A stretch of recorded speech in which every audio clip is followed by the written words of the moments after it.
తిరుపతి జిల్లాలో సీజ్ చేసిన భారీ పరిమాణంలో గంజాయిని కోర్టు అనుమతితో అధికారులు ధ్వంసం చేశారు. గంజాయి రవాణా వినియోగంపై కఠిన చర్యలు కొనసాగుతున్నాయని తెలిపారు. రేణిగుంట మండలం తుక్కిబాకంలో సాలిడ్ వేస్ట్ మేనేజ్మెంట్ సెంటర్లో 208 కేసుల్లో పట్టుబడిన సుమారు 20 కోట్ల విలువైన 4100 కేజీల గంజాయిని ఇన్సినరేషన్ పద్ధతిలో డిస్పోజ్ చేశారు. గంజాయి రవాణా, నిల్వ, వినియోగంపై ఎలాంటి రాజీ ఉండదని అధికారులు స్పష్టం చేశారు. విద్యార్థులకు అవగాహన కార్యక్రమం నిర్వహిస్తూ నిందితులపై పీడీ యాక్ట్ కింద కేసులు నమోదు చేసినట్టు తెలిపారు.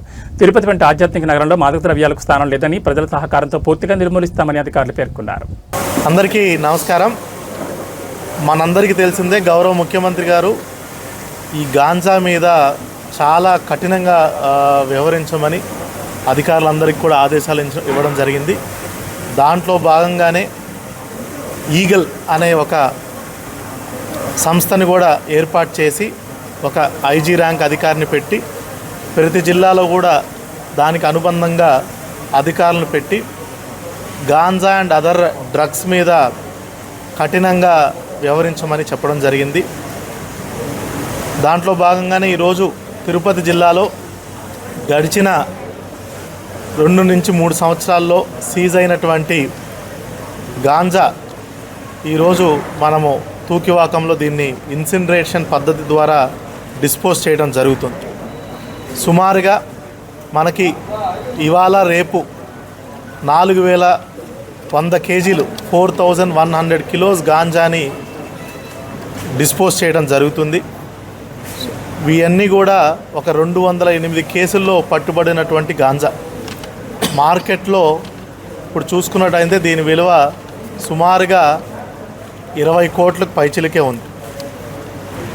ముఖ్యంగా అందరికి కూడా ఎవరైతే దీన్ని ట్రాన్స్పోర్ట్ చేస్తున్నారో, వాడుతున్నారో వాళ్ళందరికీ కూడా ఒక స్ట్రాంగ్ మెసేజ్ పంపించే విధంగా ఈరోజు ఈ చర్యను మనం తీసుకోవడం జరుగుతుంది.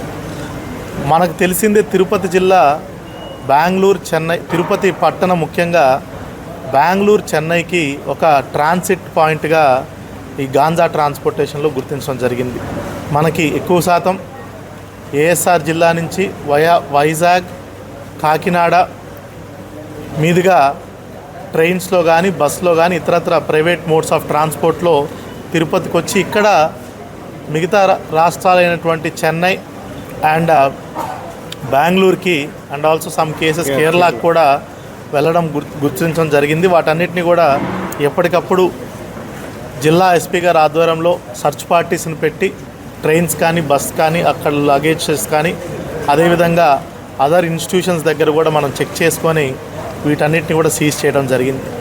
ఈరోజు సుమారుగా 4100 కేజీలు కూడా మనము డిస్పోజ్ చేయడం జరుగుతుంది. ఒకవైపు ఇట్లాంటి మెజర్స్ తీసుకుంటూ ఇంకోవైపు కూడా రీసెంట్గా కూడా మన జిల్లాలో 1,00,000 మంది పిల్లలకు 8th class, 9th class, intermediate, college పిల్లలందరినీ కూడా 1,00,000 మంది స్కూల్ అండ్ కాలేజ్ గోయింగ్ పిల్లలందరికీ కూడా ఒకే వేదిక దగ్గరకు చేర్చి ఆన్లైన్ ప్లాట్ఫామ్ ద్వారా వాళ్ళందరికీ కూడా ఈ ఎఫెక్ట్స్ ఆఫ్ గాంజా అనే దాని మీద కూడా వాళ్ళని సెన్సిటైజ్ చేసి ఒక అవేర్నెస్ ప్రోగ్రామ్ కూడా చేయడం జరుగుతుంది. ఇట్లా అందరికీ నమస్కారం. ముఖ్యంగా తిరుపతి జిల్లాలో గత 3 సంవత్సరాలుగా సీజ్ చేసిన అంతా గాంజాని కూడా ఈరోజు డిస్పోజ్ చేయడం జరుగుతుంది. గౌరవ కలెక్టర్ గారు చెప్పినట్లుగా దాదాపు 4000 కేజీల గాంజాని డిస్పోజ్ చేస్తున్నాం. ఈ ప్రెస్ మీట్ ద్వారా అందరికీ కూడా ఒకటే, గాంజా మీద ఎట్టి పరిస్థితుల్లో కూడా ఎటువంటి అలసత్వం ఉండదు, స్ట్రింజెంట్ యాక్షన్ తీసుకోవడం జరుగుతుంది. ఒకవైపు లీగల్గా పీడీ యాక్ట్స్ లాంటివి పెడుతూ, రెండో వైపున అవగాహన కార్యక్రమాలు పూర్తిగా ప్రజల్లోకి తీసుకెళ్తూ మీడియా ద్వారా, వివిధ విద్యా సంస్థల ద్వారా, ఎన్జిఓస్ ద్వారా, పోలీస్ ద్వారా తీసుకెళ్తూ తిరుపతి నగరాన్ని ఒక ఆధ్యాత్మిక నగరంలో ఎటువంటి గాంజాకి స్థానం లేదు అనే విధంగా ప్రభుత్వం ఆదేశాల ప్రకారం పనిచేయడం జరుగుతుంది. రానున్న రోజుల్లో మరింత ప్రజలకి పూర్తిగా అవగాహన కల్పించి స్ట్రింజెంట్గా లీగల్ ప్రొసీజర్ ప్రకారం వెళ్తూ గాంజాను పూర్తిగా రూమ్ ఆపడానికి ఇప్పటికే బాగా ఈ గాంజాను నిర్మూలించగలిగాం. రాబోయే రోజుల్లో పూర్తిగా నిర్మూలించడానికి ప్రజలు, మీడియా అందరూ సహకరించాలని కోరుకుంటున్నాం.